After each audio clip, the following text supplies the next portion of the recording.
I'm just gonna be so full, I'm just gonna go home and go to sleep. Amen. Come on, give her a hand as she comes.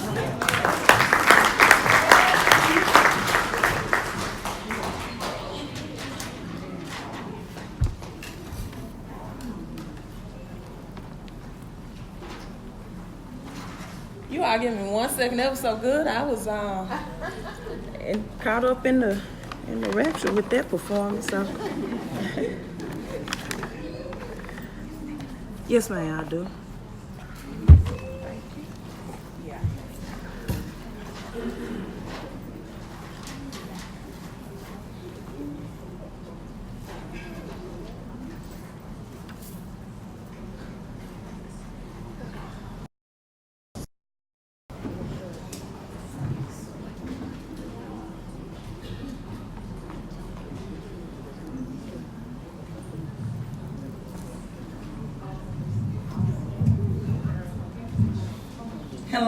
Hello everyone. It's a pleasure, awesome to be here. First time for me attending, and this is just a wonderful event. I'm so glad Joanne asked me to come here and share her platform to speak with you all today. So a little bit about me before I get into the financial services and consulting that I do. I am recently divorced, right? So legally divorced last year. So I just want to get an idea of the group of women that I'm speaking to. How many women in the room are single? Raise your hand for the single woman. Okay, married women, you're married. That's not 50-50. Any divorcees? Just me? Oh, I'm big. Yeah. 3, okay. Maybe 3 or 4. Anyone dealing with a spouse, maybe death of a spouse or anything. Okay, so I have those pamphlets my brochures that I want to hand out. And one of my mottos from my divorce was never deal with a broken heart and a broken handbag both at the same time. And I'll tell you what that means. But I'm gonna open up with this. Man, what a performance. They got me so caught up, I had to get my mind back right. And then coming behind that, so I had to get my mind back settled down. I'm going to open up with this, just a little icebreaker.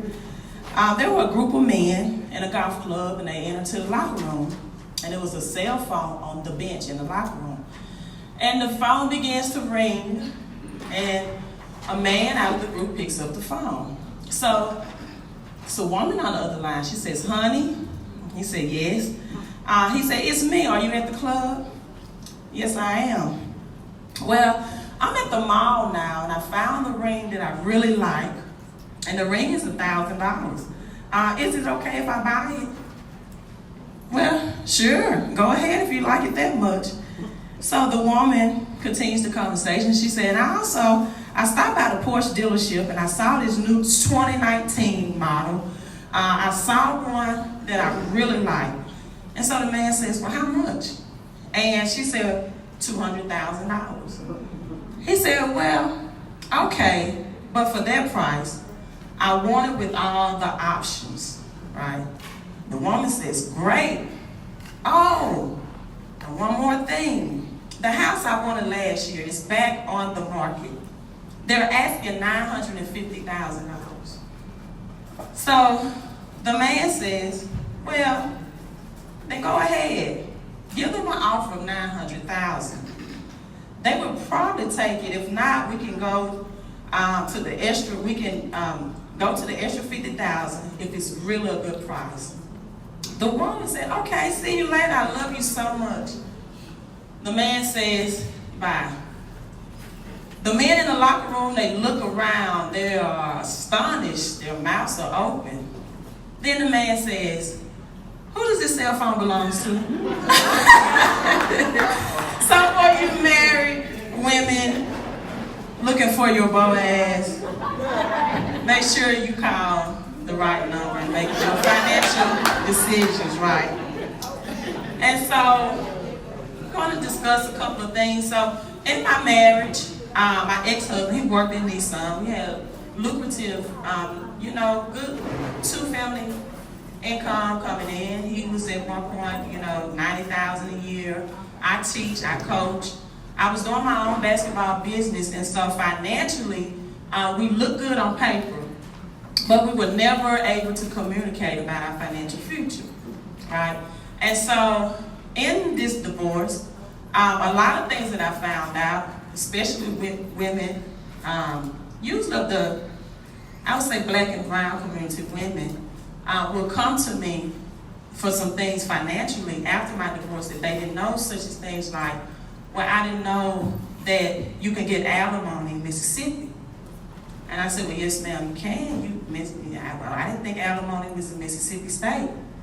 Well, I said, well, my husband worked at Nissan, and as a result of some of his decisions at Nissan, I received alimony. And they didn't know things like a check could be garnished for alimony. And so I began to help some women that unfortunately had to deal with the divorce and maybe income.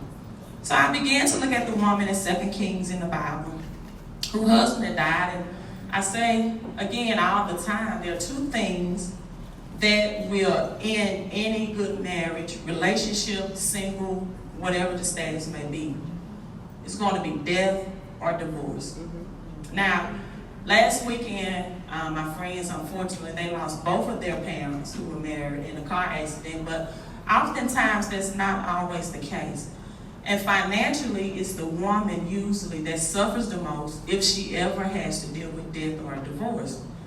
And so my daughter began community college, just finished this divorce, and she's just experiencing me and her dad separate after 15 years of marriage. The last thing I wanted her to be stressed about was coming to either one of us in our time of division and have any concern about her financial way to go to college. And so she needed $3,500. I don't believe in student loan debt. You know, very against it. I'm highly against it. And that's one of the things in our marriage that we never, my husband and I never could, no matter our ex-husband, we never could get together, we never could get savings. The money was there, but we never came together communication-wise. And so I said, well, I've helped repair his credit enough times. And I did for friends and family. I can't even tell you the first video I made, I don't know. I said, I'm going to start doing credit repair. I'm going to give my daughter the $3,500, and I'm going to pay her way through college because I'm not going to have her stress. She's been through enough to see this divorce.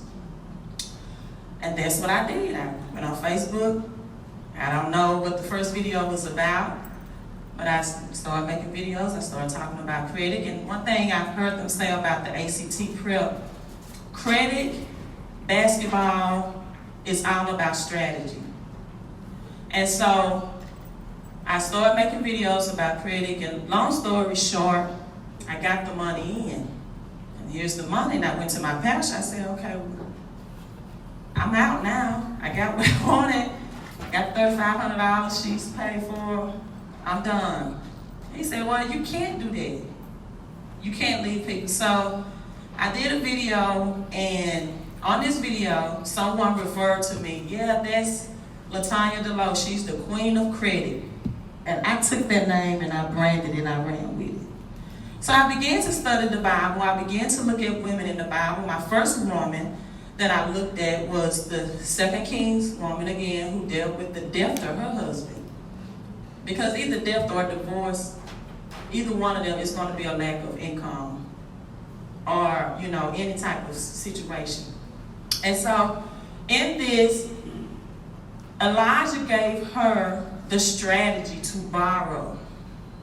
And that's my story that I always tell women. The first thing you need to do financially is to look at your credit score.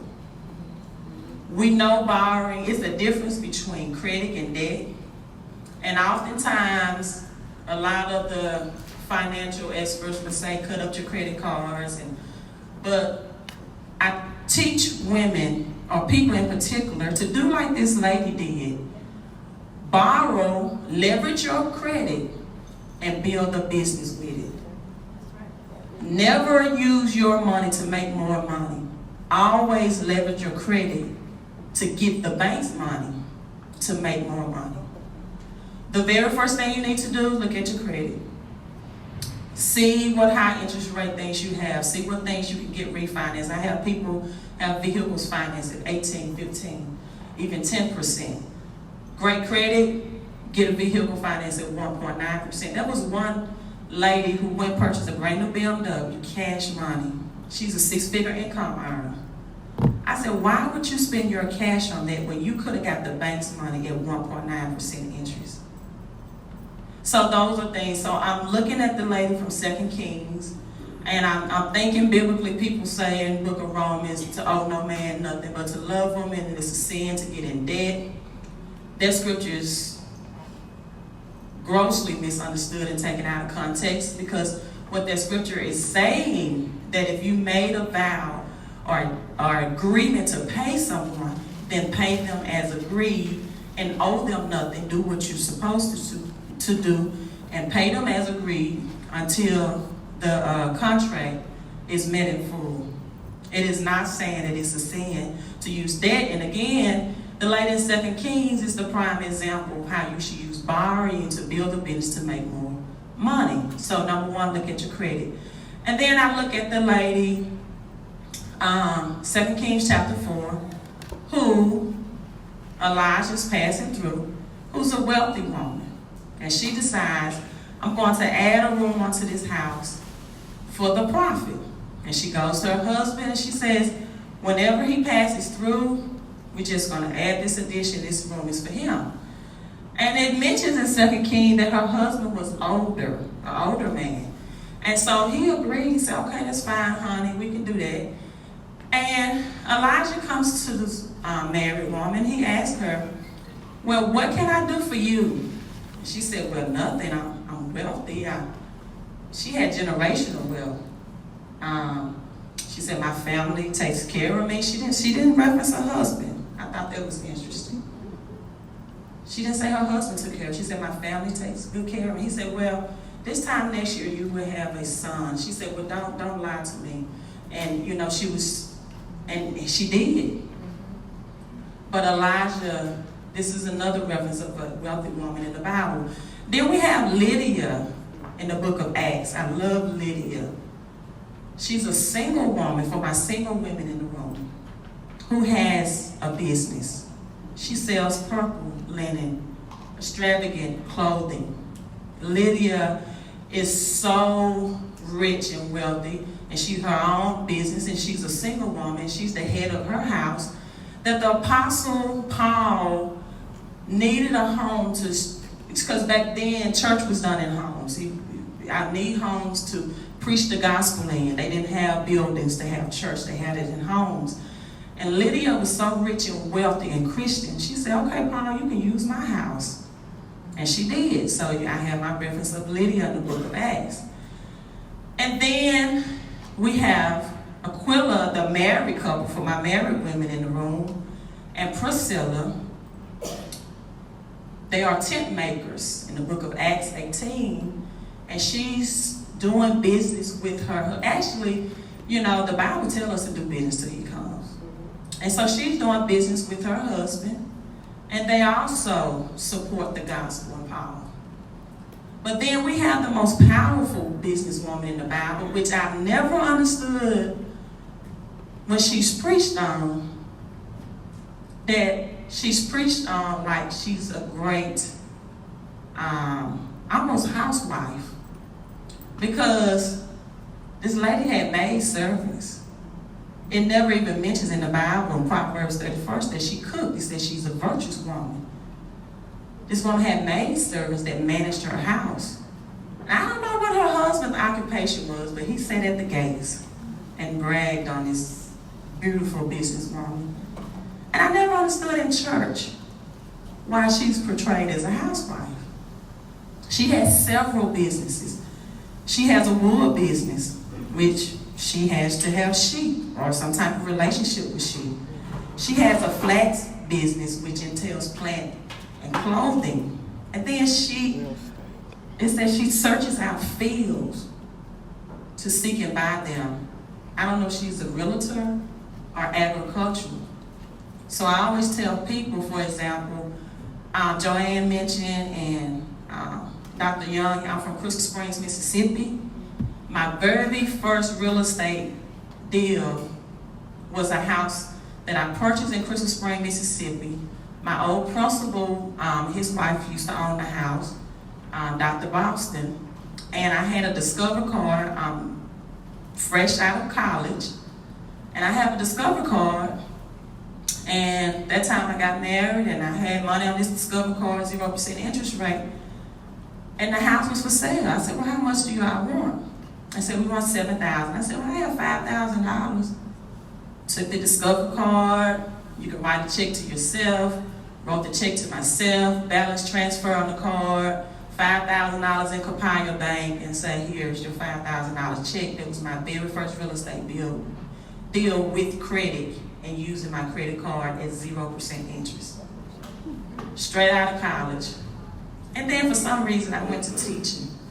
I was like, oh my God, if I would have stayed in my entrepreneur mindset, I could have had 4, 5, 10 houses by now. I don't know. But I don't regret it. I don't regret it because, like I said, just like business, basketball is a business, and it's all about strategizing. Because I'm also educating my basketball players now, the girls I coach, about credit. I had 2 girls that came to me last year and said, Coach, we want to do a daycare business. What advice would you have for us to start and operate a daycare business? They watch my videos. They told me to give them a shout out. Coach, we watch your videos on YouTube. Give us a shout out. I said, okay, I will. So they're learning. And so also the Proverbs 31st woman, she owned a vineyard, grape or wine.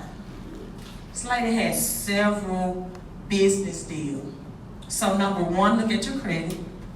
Number 2, you need to have a business entity.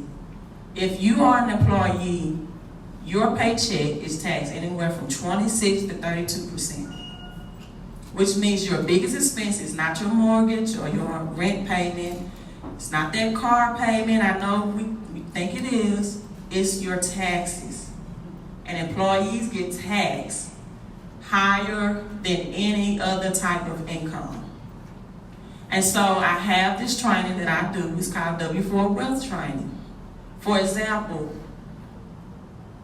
I have a coworker, has the same amount of years experience as I do. As a teacher, she has a higher degree. Right? I have my master's, she has a specialist. Her paycheck, take-home pay, is less than mine by $500 because she does not have business tax deduction to claim as an employee. And so I told her, I said, for $50, you need to add this to your paycheck so you have more tax deductions, which she would get, for example, $475 with this business entity added versus just $15 at the end of the year as an employee. So not only do you bring more money home out of your paycheck every pay period, but when it comes to file taxes, if you're paying back, you'll pay back less, or if you're getting a refund, you'll get back more. Depends on your situation. Because if you look on your W-4 for your job, it will say allowances, but right under that is something called adjustments. And when you don't have a business to add to your paycheck, you're losing adjustments, which means you are taxed higher. So that's the second thing I tell women. I call it my W-4 wealth training. They say, well, I don't have a business idea. I don't know how to make that. Well, the business that I do, that they sign up with, teaches the W-4 wealth training along with me, and those financial strategies as well. Because most people, if they had an additional $200 to $500 a month of additional income, they would not have to file for bankruptcy. And usually it's right there in their paycheck. Because as a woman, getting a second job is often not an option. And even if you had a second job, you still will be taxed higher when you can get that money right out of your paycheck without getting a promotion or working overtime. And so that strategy is better. So, in closing, you need to look at your credit. Think about credit differently. If you work, employee, you need to get more money out of your paycheck. And then you need to recognize as a woman that there are prominent, many examples of women in the Bible who were rich and wealthy and conducted business. And whether you're married, single, looking to get remarried again, I'm hoping my Aquila finds me, because this time I want a business-minded man. I can't have any other man. Just won't have it godly, but business-minded as well. But as women, one of the things, if you are married, you need to discuss finances. Because again, it might not end up in divorce, but you need to consider it could end up in death. And if it does, will you be like this woman in 2 Kings? Will you have good credit enough to even borrow to tap into something that can bring you additional income if you are left with death or debt from death of a spouse? Another thing, if you, God forbid, have to experience the death of a spouse, then you need to understand what the certificate of death is to discharge debt if your spouse does die. A lot of women don't know that. One lady, she was grieving the death of her husband. He was a pastor.